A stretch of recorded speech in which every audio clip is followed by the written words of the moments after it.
Por tanto, si sienten algún estímulo en su unión con Cristo, algún consuelo en su amor, algún compañerismo en el espíritu, algún afecto entrañable, llénenme de alegría teniendo un mismo parecer, un mismo amor, unidos en alma y pensamiento. No hagan nada por egoísmo o vanidad. Más bien, con humildad, consideren a los demás como superiores a ustedes mismos. Cada uno debe velar no solo por sus propios intereses, sino también por los intereses de los demás. La actitud de Jesús debe ser como la de Cristo Jesús, quien siendo por naturaleza de Dios, no consideró el ser igual a Dios como algo a que aferrarse. Por el contrario, se rebajó voluntariamente, tomando la naturaleza de siervo y haciéndose semejante a los seres humanos. Y al manifestarse como hombre, se humilló a sí mismo y se hizo obediente hasta la muerte y muerte de cruz. Por eso Dios lo exaltó hasta lo sumo y le otorgó el nombre que está sobre todo nombre, para que ante el nombre de Jesús se doble toda rodilla en el cielo y en la tierra y debajo de la tierra, y toda lengua confiese que Jesucristo es el Señor, para gloria de Dios Padre. Filipenses 2, del 1 al 11. Amén. Continuamos reflexionando, hermanos, en la implicación gloriosa de la resurrección de nuestro Señor Jesucristo. La palabra de Dios nos dice con toda claridad y puntualidad que su nombre ha sido puesto por encima de todo otro nombre, para que en el nombre de Jesús se doble toda rodilla de los que están en la tierra, en el cielo y debajo de la tierra, y toda lengua confiese que Jesucristo es el Señor, para gloria de Dios Padre. Así que estamos oyendo la declaración que exalta a Jesucristo como Señor. ¿Quién hace esta declaración? ¿Quién hace esta declaración enfática? La hace Dios mismo. La hace Dios, que ha determinado exaltar al Hijo y colocarlo en el sitio de gloria que le corresponde. Esto es significativo y notorio. Hay un mandamiento establecido desde el principio, cuando Dios instituyó los 10 mandamientos. ¿Los recuerdan? No tengas otros dioses además de mí. No te hagas ningún ídolo ni nada que guarde semejanza con lo que hay arriba en el cielo, ni con lo que hay abajo en la tierra, ni con lo que hay en las aguas debajo de la tierra. No te inclines delante de ellos, ni los adores. Yo, el Señor tu Dios, soy un Dios celoso. Qué determinante y qué radical. Hemos hablado durante estos domingos anteriores de adoración. No hay adoración, amados hermanos, cuando nuestra vida no honra a Dios más allá de las palabras, la poesía, más allá del emocionalismo, más allá de la moralidad, más allá del rito, más allá de la retórica doctrinal o de la retórica teológica, más allá de la ceremonia, de la solemnidad, de la liturgia. Entonces, no hay adoración cuando nuestra vida no honra a Dios de manera absoluta. de manera integral, de manera total y racional, de manera plena, de manera intencional y de manera completa. Qué radicales características de la adoración. Así que cantar sin obedecer no es adorar. Ofrendar sin caridad no es adorar. Orar sin perdonar no es adorar. Ser moralmente buenos sin temer a Dios no es adorar. Creer sin vivir lo que se dice creer no es adorar. Adoración es hacer el todo de nuestra existencia. Esto es, el todo de nuestro ser y de nuestro hacer, como un acto racional que involucra la absoluta rendición de nuestro yo para glorificar a Dios. Para glorificar a Dios, su majestad, su soberanía, su autoridad, su orden, su justicia, su rectitud, su santidad y su fidelidad. No existe tal cosa como adoración cuando cada quien vive su vida para su propia gloria y realización. La verdadera realización de la persona sucede en la presencia de Dios, en el adorador, cuando está rindiéndose en adoración, cuando rendimos nuestra vida en adoración racional e integral. La verdadera adoración se consuma cuando renunciamos a vivir para la propia gloria y realización. Y entonces nos determinamos a vivir para la gloria de Dios. Por ello es que adorar puede ser altamente costoso. Sí. Y no solo trae gloria y honra para Dios. Cuando pagamos este alto costo que significa adorar, de esta manera, en una rendición total de nuestra vida, la adoración trae honra y gloria para Dios, pero también trae honra y retribuye dignidad a nuestra vida.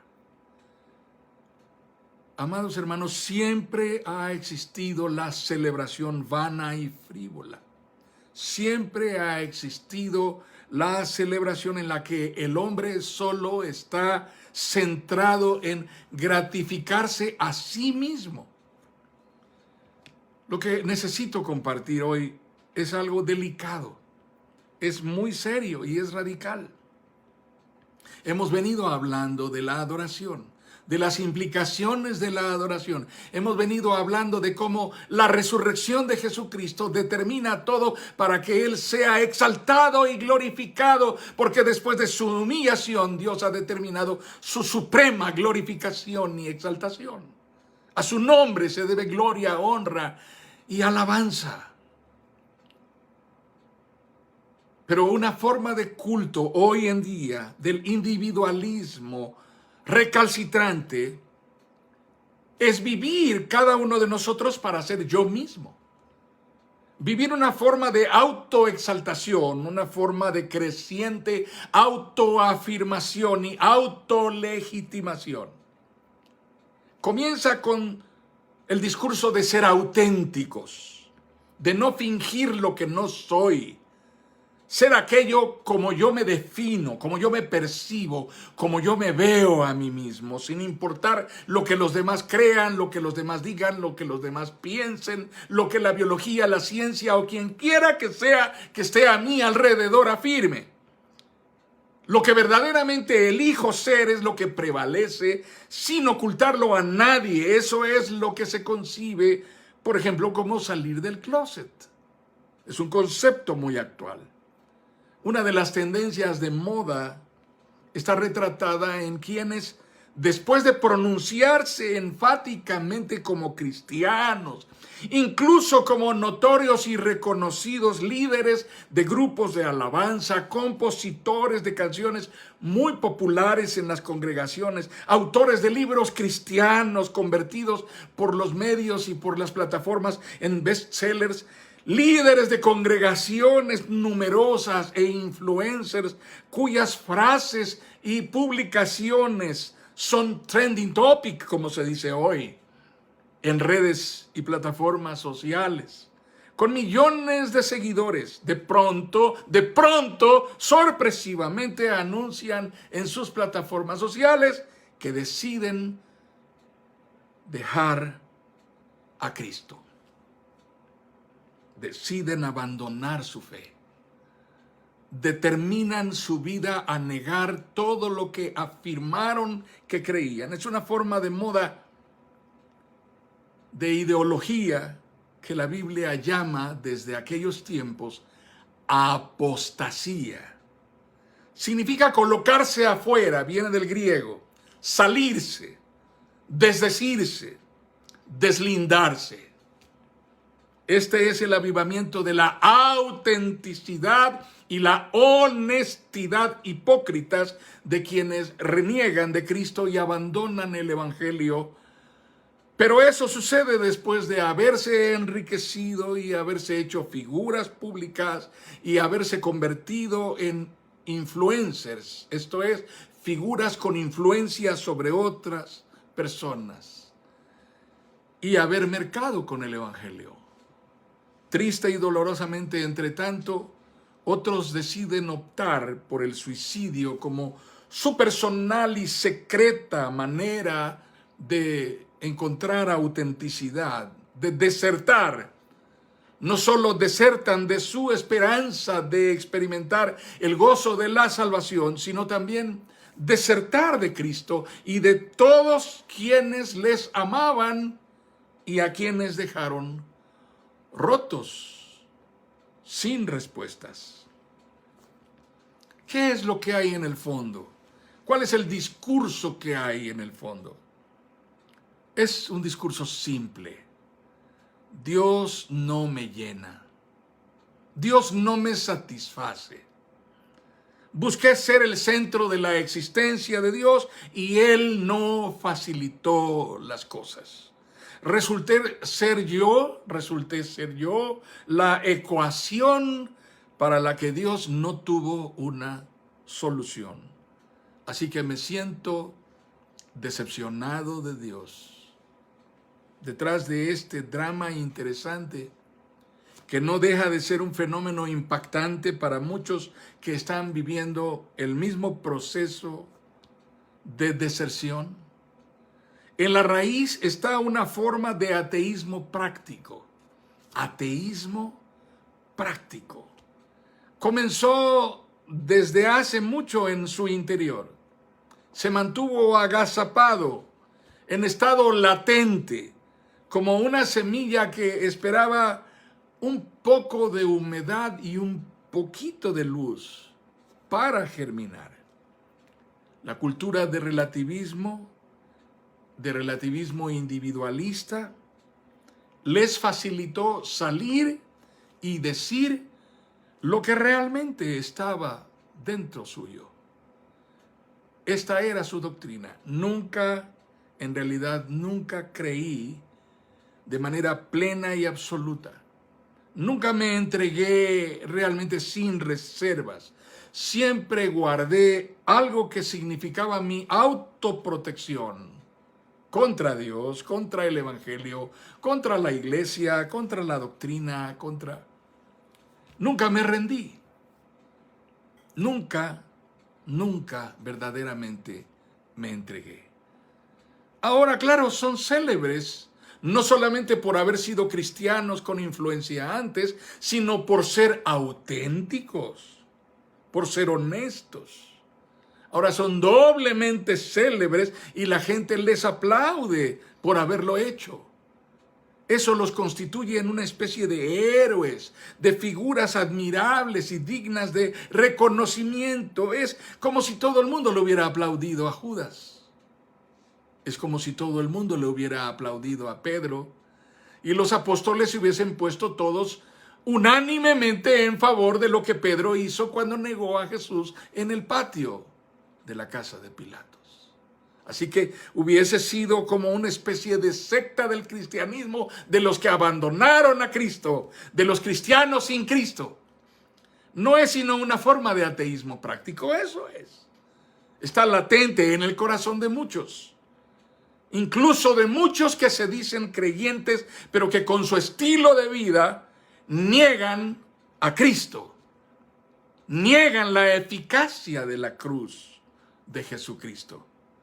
Este ateísmo práctico supera con mucho al ateísmo ideológico y filosófico, porque entre tanto que el ateísmo de academia, de altas élites intelectuales, es tan restrictivo y tan limitativo al que no pueden acceder tantos, el otro es tan popular porque solamente se trata de decir que se cree algo, pero vivir de una manera que contradice lo que se cree.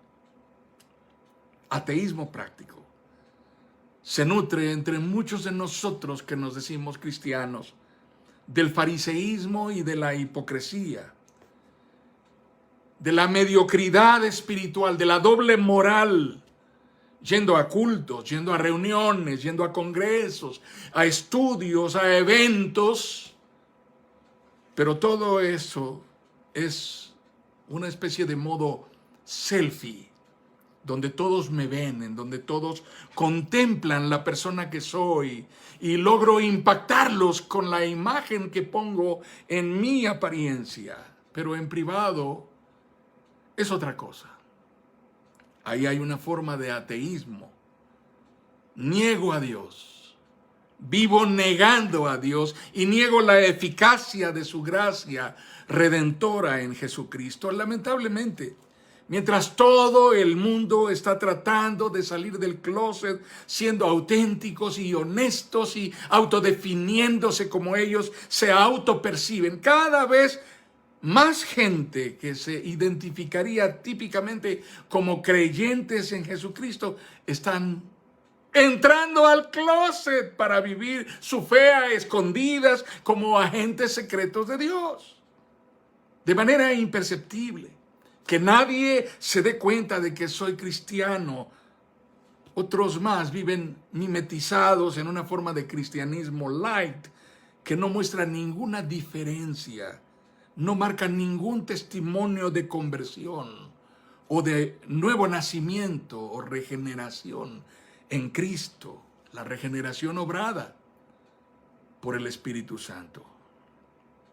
Amados, este dato que voy a compartir con ustedes es impactante y es actual, no es ficticio, es absolutamente cierto, documentado a través de las redes, de las formas noticiosas. Se ha hecho viral en este par de semanas anteriores que la Iglesia Unida de Canadá, que se declara una denominación cristiana evangélica protestante, ha reconocido que cuando menos un 5% de sus cerca de 170 ministros ordenados declara abiertamente ser ateos.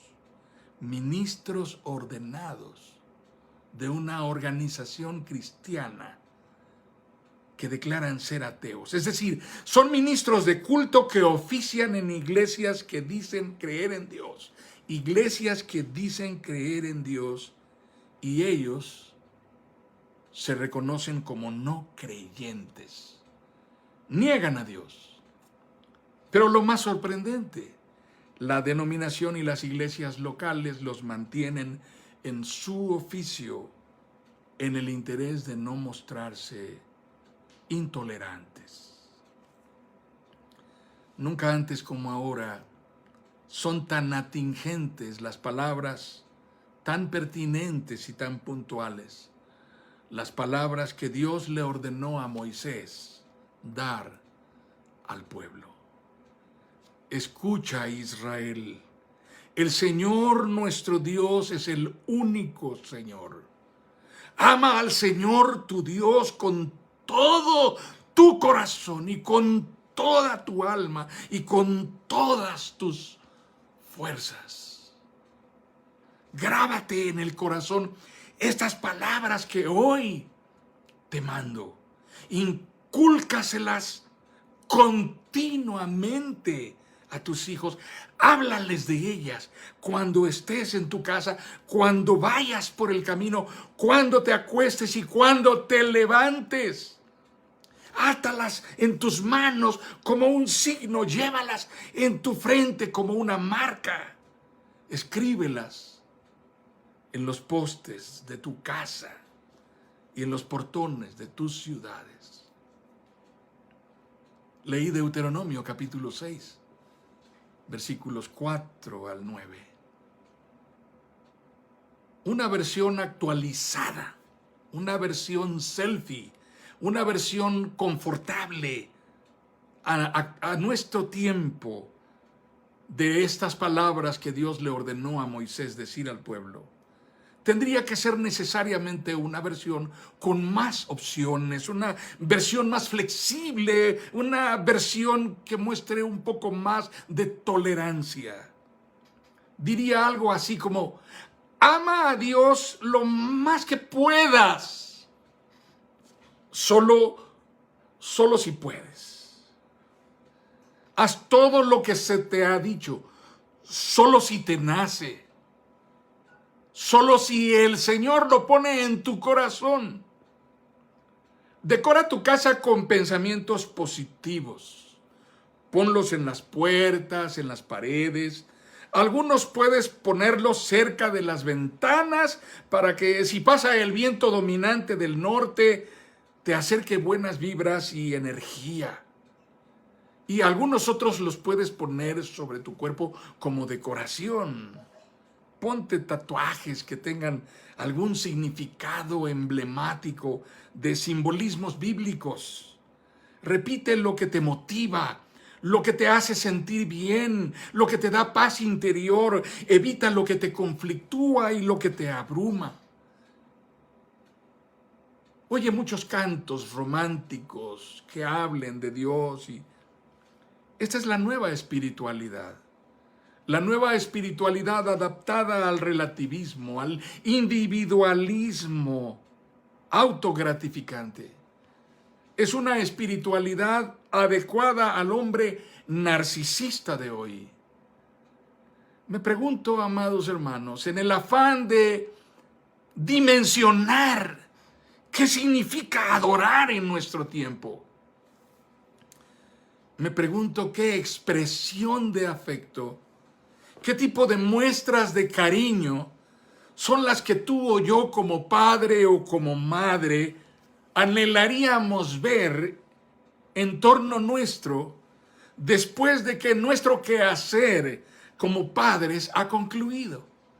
Cuando nuestros hijos han crecido y son adultos, y cuando nosotros hemos envejecido, cuando nuestro cuerpo está incapacitado para desempeñarse en autosuficiencia plena.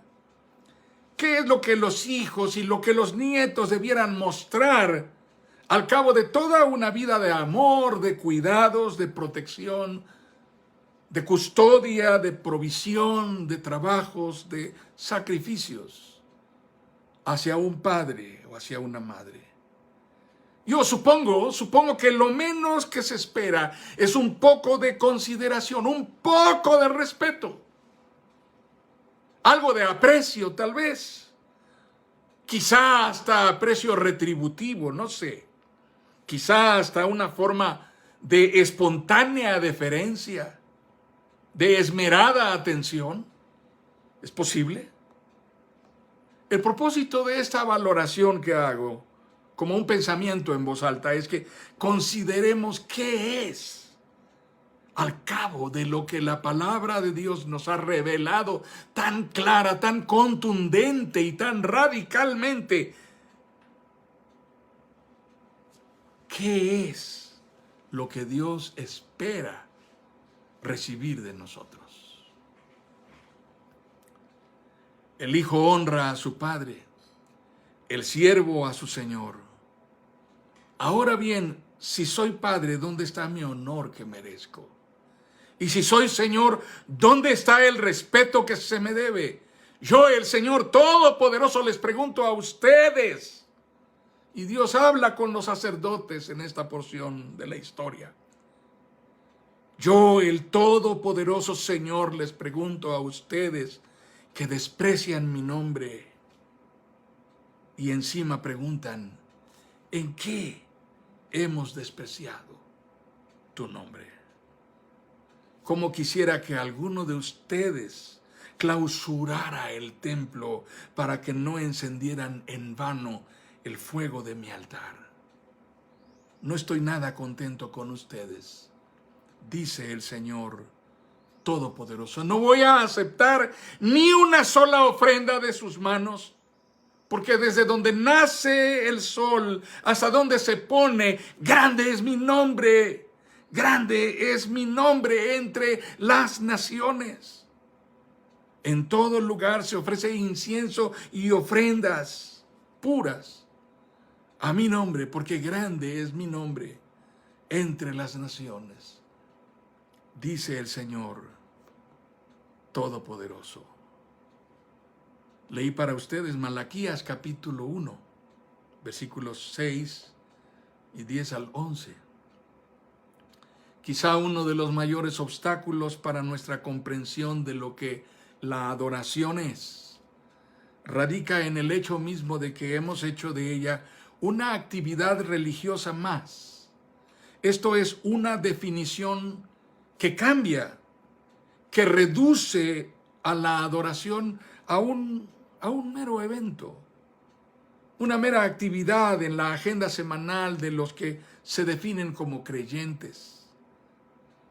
A eso se le llama reduccionismo. Es la simplificación de la adoración, restringiéndola a un tiempo, a un espacio. Así que el resto de nuestra vida está libre de lo que implica adorar. Porque interiormente estamos convencidos de que una vez que ha concluido nuestra actividad litúrgica, lo que hacemos el domingo en la congregación o en la iglesia, hemos cumplido a cabalidad con adorar, porque nuestra pobreza al definirlo nos lleva a eso. Así que este reduccionismo que convierte el culto al Dios vivo en una mera representación, un mero trámite litúrgico dominical, una forma de rito que nos hace sentir bien a nosotros y que complace nuestros sentidos, es un error en el que muchas congregaciones, muchos ministerios han caído y se ha perpetuado. Consideremos que cuando Dios pasa a segundo término en lo que sea que celebremos, cuando Dios pasa a segundo término en lo que sea que hagamos cuando nos congregamos, lo que en realidad sucede es que Él desaparece de nuestra adoración. Y lo que en realidad estamos mostrando es que adoramos adorar. Adoramos estar reunidos, adoramos la forma en que adoramos la solemnidad, el órgano, la formalidad. Otros adorarán la estridencia, el emocionalismo, la efusividad, el entusiasmo, la música, la motivación. Otros adoramos el púlpito, la enorme Biblia sobre el púlpito, el pastor con su austeridad, su sermón, su corbata. Adoramos el ambiente, el templo, adoramos el lugar, el compañerismo. Pero eso no solamente no significa adorar, sino que nuestra forma de adorar cae en la idolatría de nuestros modos, de nuestras costumbres, de nuestras tradiciones y nuestros ritos y liturgias. Es posible que alguien se siente molesto de lo que está oyendo ahora y está en libertad de hacerlo, pero esta es una verdad y Dios echó en cara del pueblo de Israel una verdad como esta. Hastiado estoy de holocaustos, de carneros que yo no pedí, de sacrificios que delante de mí son reprobables, porque su corazón no está rendido a mí. Este pueblo de labios me honra, pero su corazón no me obedece, no me rinde culto, no me adora. Así que eso no significa necesariamente adorar. No habría nada de malo en que todo eso fuese valioso y significativo para nosotros. No habría nada de malo en que todo eso tuviese importancia y tratásemos de hacerlo celosamente, siempre que Dios nunca sea reemplazado por nada de eso.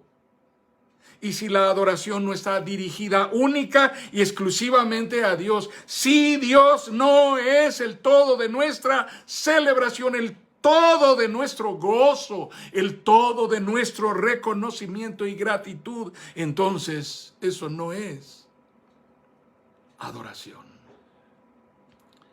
El nombre de Jesucristo ha puesto Dios por encima de todo otro nombre. Su nombre ha sido colocado por encima de todo otro nombre. Eso fue en la cruz también. Su nombre fue puesto en la cruz, por encima de todos. Pero en la resurrección fue puesto atemporal y universalmente por encima de todos. No hay un nombre que esté por encima del nombre de Jesucristo. Para que toda lengua confiese que Jesucristo es el Señor, para que toda rodilla se doble y confiese que Jesucristo es el Señor, para gloria de Dios Padre. Ese es el culto racional. Ese es el culto que damos al Dios vivo y verdadero.